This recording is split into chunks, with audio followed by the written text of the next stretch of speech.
Germantown Multi-Speciality Hospital, Dr. Mir Jawad Zar Khan, National Award winner, Senior Orthopedic Surgeon and Director of Germantown Multi-Speciality Hospital। इनके साथ most senior and world experience doctor की team आपकी खिदमत में रहेगी। Doctor Wasif Azam, doctor Bharvi Chandori.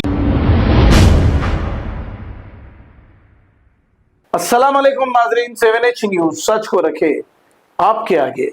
Jiyaguda Patel hotel के पास रहने वाले एक नौजवान ने रैबिटो गाड़ी पर रेनकोट बुक किए थे। अब वो रेनकोट की मालियत टोटल 10,000 रुपए बताई जा रही है और रैबिटो वाले ने ये लेकर फरारी इख्तियार कर ली।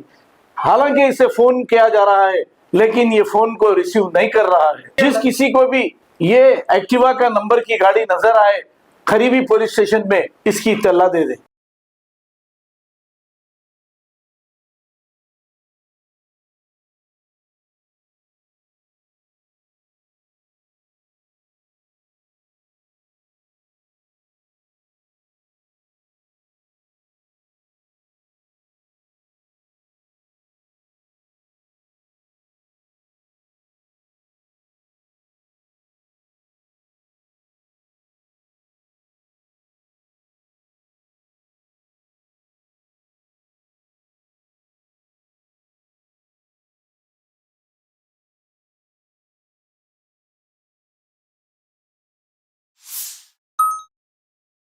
Germantown Multi-Speciality Hospital, Dr. Mir Jawad Zar Khan, National Award winner, Senior Orthopedic Surgeon and Director of Germantown Multi-Speciality Hospital। इनके साथ most senior and world experience doctor की टीम आपकी खिदमत में रहेगी। Doctor Wasif Azam, doctor Bharvi Chandori, senior cardiologist और दीगर specialist doctor की टीम खिदमत अंजाम दे रही है। Robotic surgery, advance cath lab, MRI, operation theatre, ICU, 2D ultrasound and pathology laboratory की 24 घंटे इमरजेंसी सर्विस के साथ अपने तमाम अमराज का मुकम्मल इलाज करवाइए। Germanten multi speciality hospital, opposite to pillar number 150, Attapur, Hyderabad. Please हमारे चैनल को लाइक करिए, शेयर करिए, सब्सक्राइब करना ना भूले। 7H न्यूज आपकी आवाज।